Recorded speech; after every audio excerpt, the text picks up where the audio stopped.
తొలి తెలుగు చారిత్రక నవల రచయిత కవి సామ్రాట్ బ్రహ్మశ్రీ నోరి నరసింహ శాస్త్రి గారి నారాయణ పట్టు నవల 5వ భాగం 26/7/20. నంది అంటే నత్తినారాయణుడు బాణం చేత రాజకుమారుడి బాణం చేత దెబ్బతిని వజ్జీయ ప్రగ్గడ భవనంలో చికిత్స పొందుతున్న రాత్రి రాజమహేంద్రపురం నుండి పరిసరాల నుండి జనాలు సారంగధరుడి మెట్ట సంఘారామానికి తండోపతండాలుగా మోగారు. గాథాప్రవణుడు అని ప్రసిద్ధి గల ఒక నాగరాజు ఆ రాత్రి అక్కడ గాథలు చెబుతూ అని చెప్తాడు అనే వార్త అంతటా పాకి ఆ చేరే జనుల కోలాహలానికి హద్దులే. గాథాశ్రవణంలో అక్కడికి ఎన్ని వేల మంది వచ్చారో లెక్కించటం ఎవరి వల్ల. ఆ జనసమూహం ఒక మహాప్రవాహాన్ని అనుకరించి ఆంధ్రవాణి ఇంకను ఉదాత్త రసాన్విత కావ్య నాటక క్రమాలు ఎరగదు. తెలుగువారు గాసట బీసతే చదివి గాథలు తవ్వుతున్నారు. సంఘారామ మధ్యంలోని ఉపస్థాన అంగణం బహు విశాలమైనది అయిన అంత మహాజనం అక్కడ పట్ట కనుక సంఘారామ గోపుర ద్వారానికి ముందున్న మైదానంలో కూర్చుండ పెట్టడానికి జనాన్ని అక్కడ చేరటానికి ఏర్పాటు చేసి అక్కడ ఎందరు జనాభా ఎంతమంది వచ్చినా పడతాం. గాథ చెప్పువారు నిలుచుండటానికి గోపుర ద్వారంలో దానికి దగ్గరగా ఉన్నతమైన వేదిక ఒకటి సిద్ధం చేసి దానికి 2 పక్కల పక్షాల వలె వేదిక పించారు. ఒకవైపున పక్షం అంటే వైపు ఉన్నతాసనాలపై జేతారినాథుడు, వజ్రకీర్తి ఇలాంటి బౌద్ధ శ్రమణులు కూర్చున్నారు. రెండవ వైపున ఆసనాల మీద రాపర్తి బేతయ్య ఇత్యాది రాష్ట్రకూట ప్రముఖులు ఉన్నారు. గోపుర ద్వారం ఆచ్ఛాదిస్తూ బహు చిత్రవర్ణాలతో రమణీయంగా చిత్రించిన యవ్వనిక తెర ఒకటి వేలాడుతుంది. అందు చిత్రించిన చిత్రాలు 3. మధ్య విశాలమైన బోధి వృక్షం, దానికి దక్షిణంలో ధర్మచక్రం, ఎడమ వైపున బుద్బుదాకారం గల చైత్యం. గాథ వినవచ్చిన మిగిలిన వాళ్ళంతా ఎవరికున్న అవకాశాన్ని బట్టి వివక్షత లేకుండా నేల మీద కూర్చోవాలి. వారిలో ధనవంతులు, పేదలు, అగ్రవర్ణాలు, పంచమాలు, అటవికులు, మ్లేచ్చులు అనేక రకాల వాడు. గాథాశ్రవణ కాలంలో దేశ జాతి వర్ణాది వ్యవస్థ లేవు. కానీ చేరిన వారిలో ఎక్కువ మంది పనిపాటల వల్ల జీవించారు. శిల్పులు, నేత పని వాళ్ళు, ఆయుధకారులు, చిత్రకారులు, రథకారులు, కనకులు ఎక్కువ. వీరభటులను ఎందరో ఉన్నారు. చెదరలు, చాపలు, గోనెలు తెచ్చి చాలామంది వాటి మీద కూర్చున్నారు. కొందరు తమపై ఉత్తరీయాలే పరుచుకొని సుఖాసీనులై ఎక్కువ భాగం నేల మీదే కూర్చున్నారు. స్త్రీలకు ప్రత్యేక స్థానం నియమితం కాకపోయినా వారు అక్కడక్కడ గుంపులుగా కూర్చుండగా వారి చుట్టూ కొంత స్థలం వదిలి ఇతరులు కూడిన జనం ఒకరినొకరు నెట్టుకుంటూ నిలుస్తున్న వారిని కూర్చోమని వెనక ఉన్నవాళ్ళు కేకలు వేస్తారు. కొందరు ఉత్సాహంతో కేకలు, మరికొందరు ఈలలు వేస్తారు. కొందరు పక్కనున్న వాళ్లతో పోట్లాట కూడా చేస్తారు. గాథ చెప్పటానికి సమయం వేదికకు చుట్టూ మనోహరమైన పిడుకలు గల కరదీపికలు పట్టుకొని నాగినుడు ఎందరో పరివేష్టించి ఉన్నారు.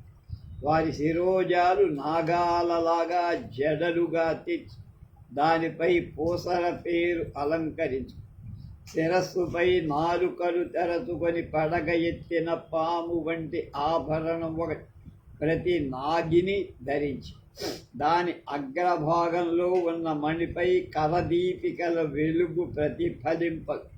అది రెండవ కరదీపికలాగా ప్రకాశిస్తారు. వాళ్ళు చెవులకు బరువైన తాటంగా, మెడలో లావైన పూసల పేరు, దండలకు మణిబంధాలు, పెద్ద కంకణాలు, కాళ్లకు స్థూలాలైన మంజీరాలు కటి ప్రదేశంపై ధరించిన చీరపై బిళ్ళల మొలనూలు బిగించి దానిపై ఉత్తరీయానికి నడుం చుట్టి మనోజ్ఞంగా వేలాడేస్తారు.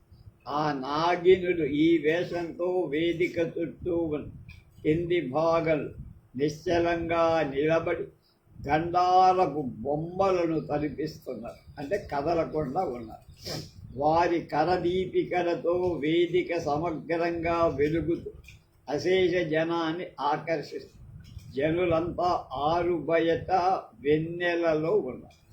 ఇంతలో సంఘారామ మధ్యం నుండి మనోజ్ఞమైన ఘంటారావం ఒకటి వినవచ్చి శ్రవణ పర్వం చేసింది చెవులకు.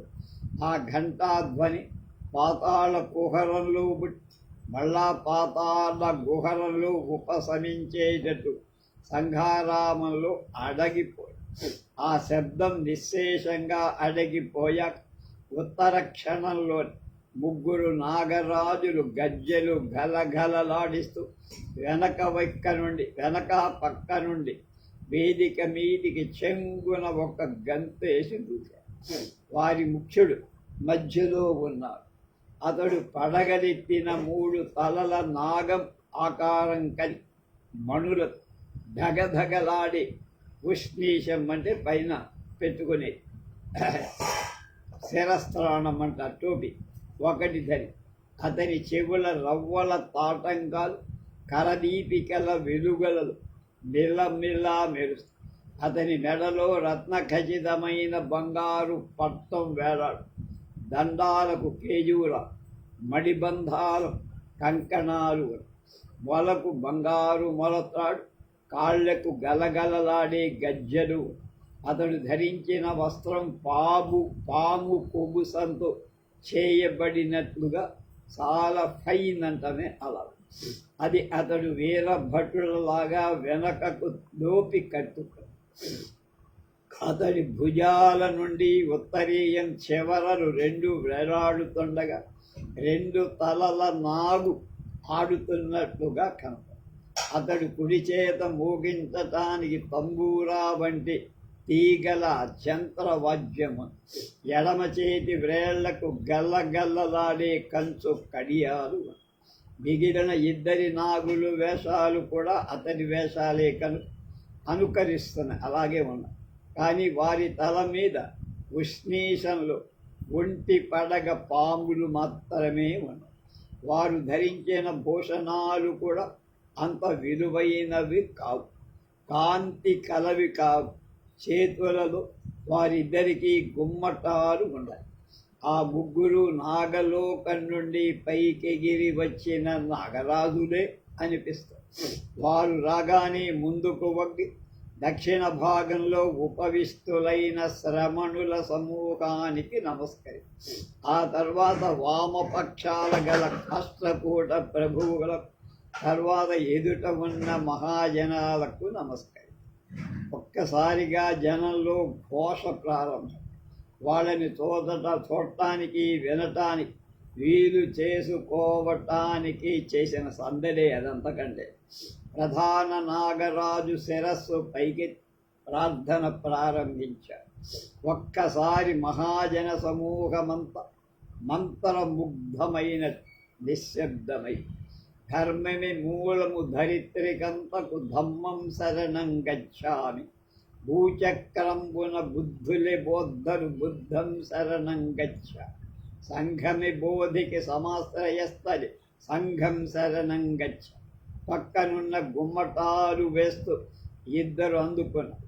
ఒక్కసారిగా సౌగత ధర్మము ఆ సభ ఆవేశించి జలధరింపచేసి, దేవానాం ప్రియదర్శి గాథలే దివ్యులు వింటారు, నాగలోకమున నాగరాజులా నాదమి వింటారు, దేవానాం ప్రియదర్శి గాథలవి తిమిరము పోద్రోడు తక్కిన గాథలు చలంచరాదో ధర్మము వ్యధనుందు తలంచరాదో ధర్మము వ్యధనుందు ధమ్మం శరణం గచ్ఛామి బుద్ధం శరణం గచ్ఛామి సంఘం శరణం గచ్చ చండాశోకుని చండిమ మండిత పండితి మందు వినరండి ధర్మాశోకుని దయాదశీతల దానమునటుపై వినవు ధమ్మమే మూలము ధరిత్రికంతకు ధమ్మం శరణం గచ్ఛామి బుద్ధం శరణం గచ్ఛామి సంఘం శరణం గచ్చ ప్రధాన నాగరాజు నాట్యం అనుకరిస్తూ గంతులేస్తూ ముందుకు వెనకకు మెలికలు పక్కలకు ఊగుతూ వంగుతూ లేస్తూ లయానుకూలంగా చిందులు తొక్కుతూ గాథపడుతూ మిగతా వాళ్ళు గుమ్మటాలు వాయిస్తూ అతనితో పాటు వెంట తిరుగుతూ వంటపాడు వాళ్ళు ఒక్కొక్కసారి ప్రధాన నాగరాజుకున్న మరి 2 తలల ఇంకొకసారి 2 తోకల్లా కనిపిస్తాయి. ధమ్మం శరణం గచ్ఛామి బుద్ధం శరణం గచ్ఛామి సంఘం శరణం గచ్చ అని త్రిశరణాలు వారు అంటున్న అక్కడ సమావిష్టమైన జనసమూహమంతా ఆవేశంతో చప్పట్లు కొట్టు తాళం వేస్తూ తాము కూడా ఆ త్రిశరణాలకి వంతపాడు. ఆ కథ కొంత పాట కొంత వచనం గాథగా ఉంది. వచనం మృదంగ వాద్యంలా వినిపిస్తూ అశేష జనాన్ని ముగ్ధుల్ని చేస్తారు. ఆ నాగరాజు గొంతు కూడా అత్యద్భుతం. అంత మహాజనంలో చివరనున్న వాడికి కూడా చెవులలో చెప్పినట్లు అతని కంఠం స్పష్టంగా వినపడు. కంఠం గంభీరమైంది, మధురమైంది. సముద్ర తరంగాల కథా సంవిధానం ఆ నాగుడు చెబుతుంటే జనం ఆనందంలో మునిగిపోయాడు. ఆ రాత్రి అతడు చెప్పిన కథ జగద్విఖ్యాతమైన అశోక చక్రవర్తి గాథ. దేవానాం ప్రియదర్శి అనే పేరు అశోకుడికే. బిందుసారుడు మగధ చక్ర భార్య సుభద్ర అనే బ్రాహ్మణ వనిత. ఆమె బహురూప లావణ్యవతి. అందరి రాణుల్లో ఆమె ప్రియురా. కొంతకాలముకు ఆమెకు అశోకుడు జన్మించి అశోకుడు వికృత ఆకారు. ఆ కుర్రాడు పుట్టిన తర్వాత బిందుసారుడి సుభద్ర మీద కూడా అసహ్యం కలిగి అతడు కుమార అశోకుని దగ్గరికి రానిచ్చేవాడుగా అవసాన కాలంలో అశోకుణ్ణి దూరంగా ఉన్న తక్షశిలా నగరం అంటారు పంపివేసి మరొక రాణి కుమారుడైన సుషీముని యువరాజుగా అభిషేకించాడు. అప్పుడు బిందుసారుడు పరలోక గతుడయ్యాడు.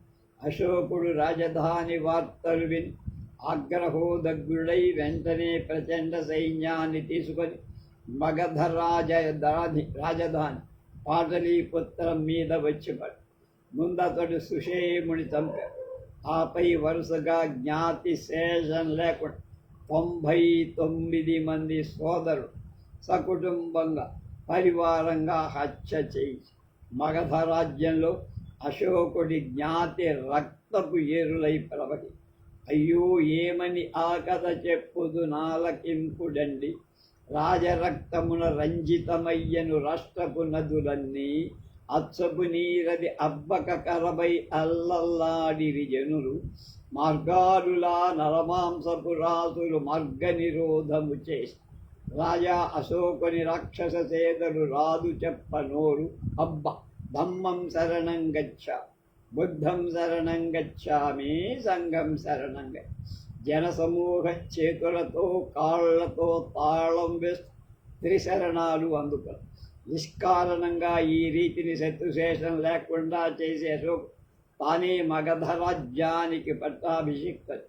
రాజగురువులైన రాధాగుప్తుడు ఆ బ్రాహ్మణుడోత్తముడు అప్పుడు చేసేదేమిటి?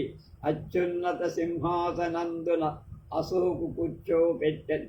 వేదవాదులో విప్రుల బృందము సాధువాదములు చేసెను. అమోఘమంత్రముల ఆశీర్వచనం అన్ని దిక్కులను మోసెను. అఖిల పరిషత్ సరిత్తుల అఖిల వాగ్దులను అనీతంబౌ శుభవారి రాజరాజుగా అభిషేకించను రాధాగుప్తుడ శోకను. రాష్ట్రకూటులు ముఖాలు చెట్టించారు. రాబట్టి బేతయ్య యొక్క క్షణం సంచరించి మరల ప్రయత్నపూర్వకంగా సంయమనం చేసుకో. అది ఎవ్వరూ గమనించిన వాళ్ళు లేరు. నాగరాజు అప్పుడు అశోకుడి దిగ్విజయ యాత్ర వర్ణించారు. కాంభోజ, కాశ్మీర, గాంధార, పాంచాల, సింధు, మాలవ, గుర్జర, మహారాష్ట్ర, పుళింద దేశాన్ని వరుసగా అశోకుడు జయించి అంగవంగములు ఆంధ్రమండములు అవలీలగ జయించని. కళింగ ముక్కటి కళ్ళెర్రనగా కానిపించి నిలిచని. ధమ్మం శరణం గచ్ఛామి, బుద్ధం శరణం గచ్ఛామి, సంఘం శరణం గచ్ఛామి. ఆ కళింగ ప్రభువు బలం ఎట్టిదంటే అని ఎత్తుకొని సేనాబలం అతిశయంగా వర్ణించి, కానీ కళింగవతి కంత సేనాబలం ఉన్న అంతకంటే అమూల్యమైన మరి ఒక బలం. ఆ రాష్ట్రంబున అమూల్యమైనది అందరి పురి అనుపురం. పురము లోపల పురి అనదగింది పురి ఒక్కటి ఏ భూమిలో. భువనావళిలో భూరి కీర్తి గల బుద్ధాలయమందుండు. తథాగతుని శ్రీదంతధాతువను ధన నిక్షేపము కలదు. జగన్నాథమని జగత్ ప్రసిద్ధమై జగత్పూజ్యమయ్యన్. ధమ్మం శరణం గచ్ఛామి, బుద్ధం శరణం గచ్ఛామి, సంఘం శరణం గచ్ఛామి. అయితే ఆ మహాసైన్యంతో విర్రవీగుతున్న కళింగల ఈ మహాభవనాన్ని మర్చిపోయి గజబల, అశ్వబల, పదాతిబల, మిత్రబలం, ఆయుధ బలాలు మాత్రమే నమ్ముకొని ఆ కళింగరాజు అశోక చక్రవర్తి పంపిన రాయబారాన్ని తిరస్కరి. అందుపై చందాశోకుడి దేహం మండిపోయి ప్రచండ సైన్యం సన్నాహం చేసుకొని కళింగ దేశంపై దండెత్తి వచ్చి ఆ సైన్య సంఖ్యాధికాన్ని వివరించి వర్ణించాడు. ఆ మహాసేన ఎంత గొప్పది! పరిపరి విధముల బ్రాహ్మణ బృందము స్వస్తివాచనము పరుపరి అబ్ధి పొంగినటుల ధరధరాస్తతి యాత్ర సాగినాదండు. పండిన పాపము పర్వెడు రీతిని ప్రాకిపోయనాదండు. కళింగ భూమిలో గ్రామములన్నీ కాల్చివేసినారు. కళింగ భూమి సంఘారామములే గంగ కలిపినారు. కళింగ భూమిలో గల జనులందరూ కత్తికి బలి అయినారు. శిశువులు, సారు, బాలురు, వృద్ధులు, శీలును, వృద్ధులు చెరలో కొనిపోబడి ఆహా అశోక సైన్యం అప్పుడు చేసిన రాక్షస చేష్టలు చూసి అంబరంబు కనులట్టులే మోడిచి అశ్రుధారలే కురిసింది ఆకాశం. అశోక కృత్యాలు చూసి త్రిభువనం కూడా అయ్యో అని విలపించి బ్రాహ్మణ బృందం బహుపరాకంటూ పఠించే మంత్రములయ్యో. ధమ్మం శరణం గచ్ఛామి, బుద్ధం శరణం గచ్ఛామి, సంఘం శరణం జనసమూహం అందుకొన్నది. కలవరం ప్రారంభించింది. అక్కడ చేరిన బ్రాహ్మణులు కూడా కళింగ స్థితికి జాలి పడుతూ కన్నీరు కార్చి సందడి తగ్గిన తర్వాత నాగరాజు మళ్ళా కథ కొనసాగి ఆ రీతిగా కళింగ దేశమంతటా సంఘారామాలు, చైత్యాలు, విద్యాలయాలు, వైద్యశాలలు, ధర్మసత్రాలలో అన్ని మూలలా ఉన్న శ్రమలు అశోకంగా అశోకుని ఘాతుక కృత్యాలకు ఆహుతయ్యారు. హతశేషులు బంధితులయ్యారు. వారందరూ రాజపుత్రిక కారవాగితో పాటలీపుత్రానికి పట్టుకుపోబడ్డారు. కానీ తథాగతేచ్చరు తప్పెంగనని బౌరమౌనొక్క మనము ఉండే. అందులో ఉపగుప్తుండను ఉత్తమ బౌద్ధ గురుడు అభిధమ్మమ్మున అర్హతీతిని అతడెరుంగనిది లేదు. అశోకు సేవకులాతని బెత్తెది అవధిలేని బహుబాధలు. ఆగ్రహమందడు అందడు దైన్యం బంది బాధలను పడుతు నిశ్చలంబుగా నిరతము తిరసరణని నాదజన పరవశులై. ధమ్మం శరణం గచ్ఛామి, బుద్ధం శరణం గచ్ఛామి, సంఘం శరణం గచ్ఛామి. జనం ఉత్సాహంతో వంతపడు. వారిలో చాలామంది కన్నీరు ఏకధారగా కాచి కొందరికి గద్గదికతో మాట కూడా.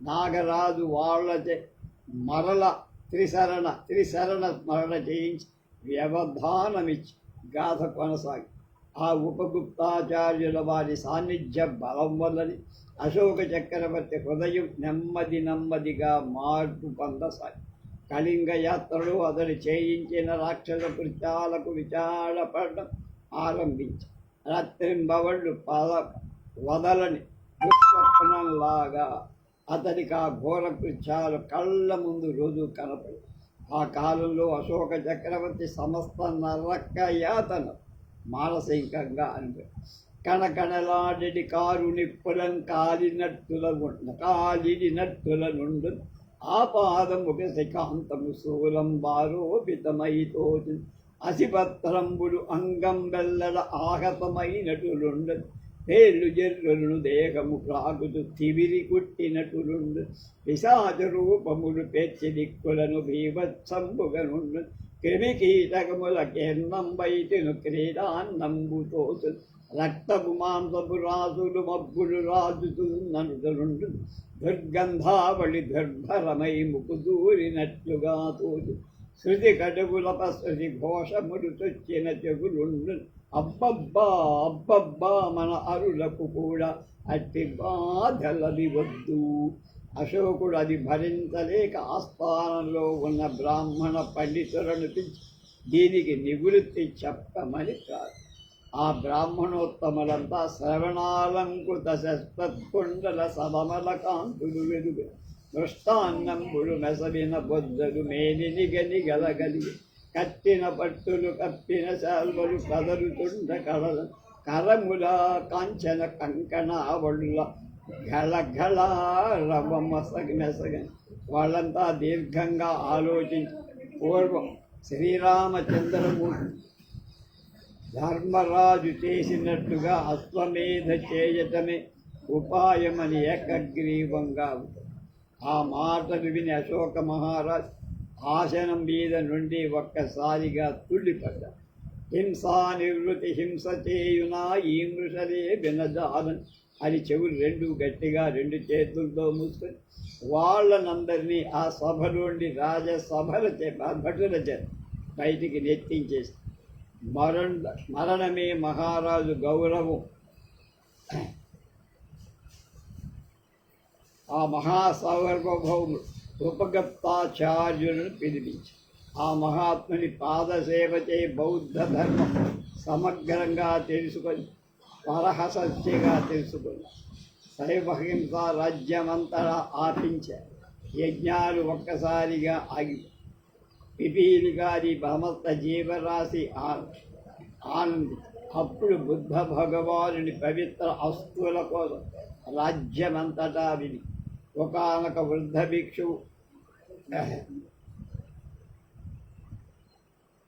ఒకడుండగా ఆచార్యుడు నిర్యాణం పొందుతూ కాననాంకానికి తీసుకుపోయి ఆ ప్రదేశానికి తన్ను వందనం చేయించి వాడు అనే వార్త చక్రవర్తి ఉపగుప్తాచార్యుల అనుజ్ఞపై వెంటనే ఆ ప్రదేశాన్ని తప్పి నవరత్నాతిక నానా నవ్యదీతులు తెలగని మందారాంగ మధుర అగంధము అమందమధుర చెందిన నృత్యము పురుష శృతి కిలకిలారవము వెరగని యథావిధిగా చితాస్తుతమన్నిటినీ పోయి సముద్ధరించి తన రాజ్యమంతా దశలక్షల చైత్యాలు దివ్య రూపాలతో నిమించి అవి బుద్ధ ధాతు గర్భాల చేత పదిలం చేసి అట్టి వాటిలో ఈ సారంగధరుడి మెత్తలో ఉన్న దివ్య చైత్యం అవే ధరణి కోటలో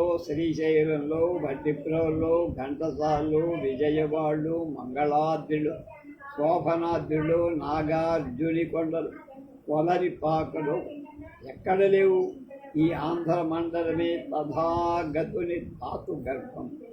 తన రాజ్యంలోనే కాదు త్రివిష్టమణి టిబెట్, చైనా, బ్రహ్మదేశం, బర్మా, సూర్యోదయ రాజ్యం, జపాన్, మలయా, యవద్వీపం, సువర్ణద్వీపం, సింహళం, పారసీకం, బర్బర దేశం సమస్త భూమండలాల్లో బౌద్ధ ధర్మం ప్రచారం చేయటానికి భిక్షులకను అడవి మూకలు పొడిందులు నివసిస్తున్న ఈ ఆంధ్ర మండలంలో మహానుభావుని ధర్మబోధకుల ఆశి ప్రభావం వల్లనే పాడి పంటలకు వృద్ధిలోకి చండాశోకుడు ధర్మాశోకుడై అది కేవలం మా బుద్ధ ధర్మ ప్రభావం.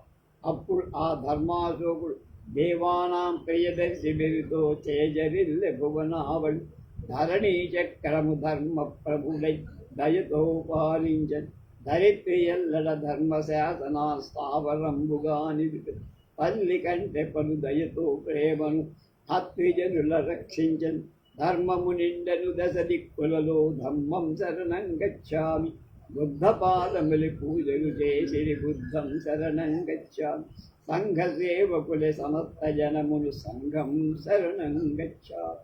ధర్మాశోకుని కీర్తి నిండిపోయింది ఈ భూలోకంలోనే కాదు 14 భువనాల్లో కూడా నిబిడీకృతం. అశోక కీర్తనలాలపించరి యక్షగరుడ గంధర్వు అశోక కథలి ఆడిరి పాడిరి అప్సరసులు కింపురుషులు ధమ్మం శరణం గచ్చామి బుద్ధం శరణం గచ్చామి సంఘం శరణం గచ్చామి.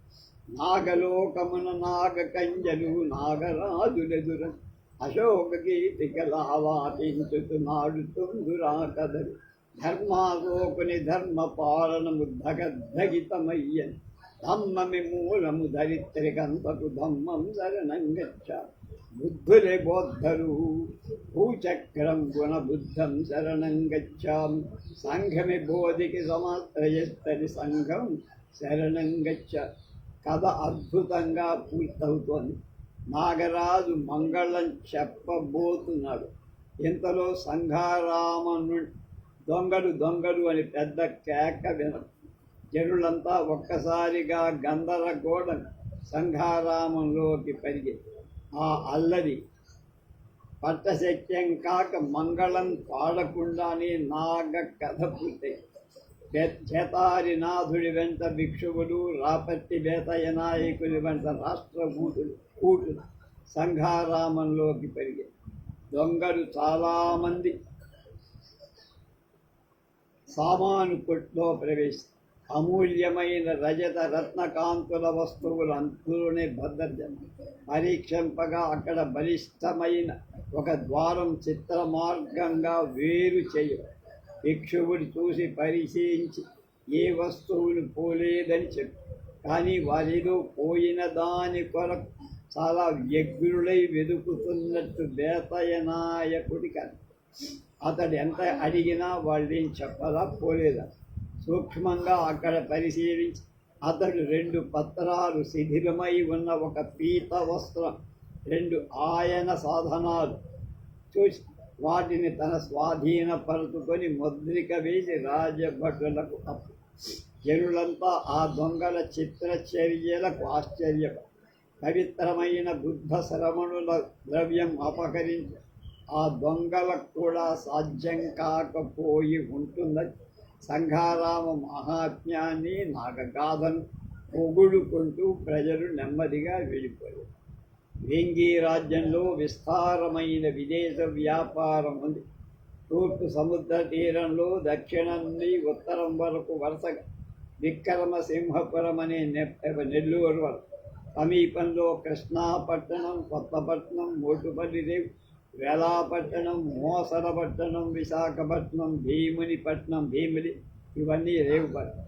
ఇందులో విశాఖ భీమునిపట్టణం కాళింగులకు వెంగి ప్రభువులకు సరిహద్దు దగ్గరగా ఉండడం చేత 2 రాజ్యాల పోరాటంలో వృద్ధి చెంద వెంగి రాష్ట్రానికి అంత మోటుపల్లి ప్రధానమైన రేవు. అది చోళరాజుల నాగపట్టణంతో ఉత్తరంలో తామ్రలిప్తితో వర్తక సంపదలో తొలతూగు మహావైభవంతో ఉంది. రాజరాజ నరేంద్రుని కోశంలో 6వ పాలు మోటుపల్లి వర్తకం నుండి జరుగు. మోటుపల్లి పట్టణం 2 భాగాలు. ఈ 2 భాగాల మధ్య విశాలమైన ఒక ఉప్పుటేరు ప్రవహిస్తుంది. 2 భాగాలకు దక్షిణంతో సముద్రంలో కలుస్తుంది. ఆ ఉప్పుటేరికి తూర్పున ఉండే భాగమే వేళాపురి అని, వాడరేవు అని సంజ్ఞలు కొన్న చెరాల దగ్గర. దానికి పడమర ఉండే భాగమే మోటుపల్లి వాడరేవు సముద్రం ఎత్తుగా ఉంటుంది. సముద్రంలో ప్రయాణం చేసే 1000 మంది యాత్రికులు తీసుకుపోయే మహానావలు కూడా ఒడ్డున మిక్కిలి సమీపానికి వచ్చి సురక్షితంగా నిలవటానికి అక్కడ వీలు. రాత్రి వేళల వచ్చే నావలు దారి తప్పక రేవు చేరేటట్టు ఉపకరించడానికి తీర ప్రదేశంలో 2 చివర్ల 2 సమున్నతమైన దీపస్తంభాలు లైట్ హౌసులు ఉన్నాయి. ఆ స్తంభాలే శత్రునావలు తీరం చేరుతున్న పరీక్షించడానికి ఉపయోగం. నావలు చేరే రేవున సరుకులపై సుంకాలు వసూలు చేయటం అధికారులు రాత్రి పవళ్ళు కాపలాకాస్తారు. అదేవిధంగా వివిధ ద్రవ్యాల మీద సుంకాల పరిమితి, రేవు శాసనాలు స్పష్టంగా అందరూ తెలుసుకోవటం శిలాస్తంభాలపై చెక్కించి పరిస్థితి. వేదాపట్టణ వ్యాపారం భరత ఖండంలోని ఇతర పట్టణాలతోనే కాదు, నిరంతరం చీనా దేశం, యవద్వీపం, సువర్ణద్వీపం, మలయద్వీపం, కదరం శ్రీ విషయం నక్కవరాల నుండి రాకపోకలు అప్పుడప్పుడు యవనులు, రోమకులు, పారసీకులు నావలు కూడా వస్తాయి. అందు విశేషంగా ఉత్తమ జాతి అశ్వాలు కనిపించి ఇంత విదేశ వ్యాపారం కల వాడరేవులు స్థిర వసతులు కల్పించు కొనిన దూరదేశీయులు కూడా ఉన్నారు. వాళ్ళకి విశాలమైన భవనాలు, సరుకులు నిల్వ చేసుకోవడానికి ఏర్పాటు, బహుభాషలు మాట్లాడనేర్చిన చిత్ర జనులు అక్కడ కనపడతారు. యవనుల వాడ ఒకటి అందులో చాలా జనాన్ని ఆకర్షిస్తారు. మహాశ్వేత వర్ణం గల అక్కడి విలాసినుల శరీరాలు, నాగరుకుల కళ్ళు మిరుమిట్లు పలుకుతారు. ముత్యాల వర్తకుడు, రత్న సువర్ణ వర్తకుడు, సుగంధ ద్రవ్యాలు అమ్మేవాడు, కంచరులు, వడ్రంగులు, పద్మశాలులు, తాంబూలాలు అమ్మేవాడు, మూలాకారుడు, మాలాకారుడు, బహుధాన్య వర్తకుడు, నావికుడు విశేషంగా వేలాపట్టణంలోనే ఉంటుంది. కానీ ఈ వేలాపట్టణం యథాసౌకర్యంగా పెరిగిపోయినందు కొంత భాగం విశాలంగా, మరికొంత భాగం కిక్కిరి ఇరుకుగా ఉండి ఒక పద్ధతిలో లేకపోయి. అలాగే మరొక తోట జైన వసతి, ఇంకొక తోట బౌద్ధ సంఘారామం, మరొక తోట క్రైస్తవ మతం, దాని దగ్గరలోనే అరబ్బుల ప్రార్థనా మందిరం, మసీదులు. వేలాపట్టణంలోని మాలిన్యం హరించటానికి మాత్రం సూత్రధారుడు ఉప్పుటేరును ఉపయోగించున్నట్టు నిర్మాణం చేశారు. ఉప్పుటేరికి పశ్చిమంగా ఉన్న మోటుపల్లి అలాకా అది పుర నిర్మాణ కౌశలం గల సూత్రధారుడు శిల్పులు నిర్మించి అందు మధ్య భాగంలో ఒక జలదుర్గం ఉంది. అందు నావధ్యక్షుడు నివసిస్తారు. అతడి వేంగి రాజ్యంలో ఉన్న రేవుల కన్నిటికి ముఖ్య అధికారి. అతని అనుమతి లేకుండా సముద్రయానాలే కాదు, నదీకరణం కూడా చేయరు. రేవు దక్షిణకు అతని అధీనంలో ఎన్నో నావలు ఉన్నాయి. సముద్రం నుండి శత్రువులు వస్తే వెదికించటానికి మహాసేన ఉంది. ఆ నావధ్యక్షుని మహామండలేశ్వరుడితో సమాన హోదా ప్రతిపత్తి. ఈ దుర్గం లోపల వెలుపల సూర్యచంద్ర వీధులు మనోహరంగా ఉన్నాయి. నియమిత స్థలాలు, ఉద్యానవనాలు, వాపులు అంటే యూయులు, కూపాలు, తటాకాలు, కేంద్ర స్థానంలో కాపు ఉండే రాజభటుల మందిరాలు ఉన్నాయి. పరిశుభ్రమైన వైద్యశాలలు ఎన్నో. ఈ వైద్యశాలలు 2 కొన్నిటిలో సరుకుల మానవులు వ్యాధులకు చికిత్స చేస్తారు. మరికొన్ని సహదేవశాలలు అంటే సంజ్ఞగల పశు వైద్యశాల. వాటిలో గజాలకు, అశ్వాలకు, గోవులకు, వృషభాలకు దేవతాభావంతో పూజా పురస్కారంగా చికిత్స చేసే ఆచారం. ఇందులోని వాడలు కూడా కుల భేదాన్ని అనుసరించి వృత్తి భేదాన్ని బట్టి వేరువేరుగా. దుర్గం చుట్టూ అశ్వశాలలు, గజశాలలు, దుర్గద్వారాలు, ఘటికా యంత్రాలు, అందులోంచి నాడికుల కేకలు తరచూ వినబడుతోంది. గోపుర ద్వారంలో వరాహ లాంఛనాలు కళ్ళకు విందు చేస్తూ దుర్గానికి దగ్గరలో మనోజ్ఞమైన శివాయతనం అనే విష్ణాలయం కదా. శిలాయతనం సముద్రం ముఖంగా, విష్ణాలయం మోటుపల్లి దుర్గం ముఖంగా ఉండి ఆ రెండును సర్వ విధాల ఆ దుర్గాన్ని పరిరక్షిస్తున్నాయా అన్నట్టు. మోటుపల్లి రెండు భాగాలకు మధ్య రెండు విశాలమైన వారధులు ఉన్నాయి. అనేక స్థలాల్లో దాన్ని దాటటానికి పరులు కలవు. మోటుపల్లిలో విశాలమైన రాజమార్గాలు ఎన్నో ఉన్నాయి. ఒకదాని వెంట వెళితే విక్రమసింహం మీదుగా అంటే నెల్లూరు మీదుగా దక్షిణాన కాంచీపురానికి, మరొక దాని వెంట అమరావతి, శ్రీశైలం, కందనవూలు మీదుగా పశ్చిమ కళ్యాణ కటకంచ, ఇంకొక దాని వెంట ధనదుప్రోలు, మట్టిప్రోలు, వెల్లటూరు, మన శ్రీకాకుళం, వేంగీపురాల మీదుగా రాజమహేంద్రానికి ఈశాన్యంగా వెళ్ళారు. సైన్యాలు ఈ మార్గంలోనే తరచుగా నడచటం వల్ల దీనికి దండబాటులనే పేరు. సార్థవాహులు ఈ మార్గుల మీదుగానే తమ సార్థకాలు అంటే సరుకుని తీసుకువెళ్ళి ఇంత మహావైభవం గల ఆ పట్టణం యాత్రికుల సౌకర్యం అనేక ధర్మశాలలు, అందులో కొన్ని చాలా పెద్దవి, కొన్ని చిన్న. మోటుపల్లిలో గల ఒకానొక చిన్న ధర్మశాలలో వారం రోజుల నుండి సువాసిని ఒక ఆమె 9 ఏళ్ల వయసు గల కుమార్తెతో కలిసి విడిది చేసి ధర్మశాల చిన్నది, వ్యాపార స్థానానికి దూరంగా బ్రాహ్మణ వాటికకు దగ్గర. శాంతంగా ఉండదలచిన వాళ్ళకి అది ఎక్కువ అనువుగా. వారి పరిచర్యలకు 2 సేవకులు ఉన్నారు. అక్కడికి వచ్చిన దాదిగా వాళ్ళిద్దరూ రాత్రింబవ ఆ పట్టణం 2 భాగాల మూలలా తిరుగు. కానీ ఆ పట్టణంలోని వినోదాలు వాళ్ళనేమి ఆకర్షించాలి. మహానగర వాసంలో కలవాడు పడిన వారు అనిపిస్తారు. తిరిగి నిరాశ దృక్కులతో వచ్చి ఈ సువాసిని కనపడలేదని మాత్రమే నివేదిస్తున్నారు.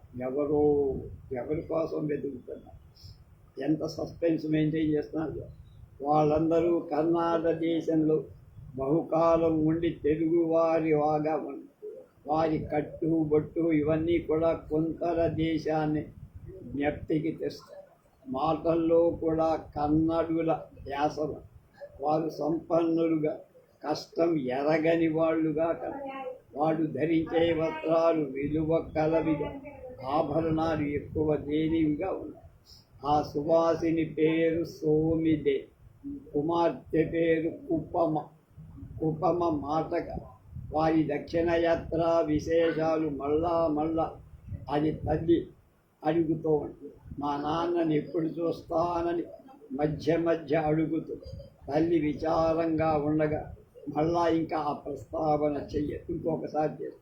వాళ్ళు కన్యాకుమారి దర్శించి సేతు స్నానం చేసి రామేశ్వరుని పోయి మధుర మీనాక్షిని పోయి తంజావూరు రాజరాజ బృహదీశ్వరుని కంచి కామాక్షిని మొక్కి ఆ తర్వాత తిరుమలలో బాలా త్రిపుర సుందరిని అర్చించారు.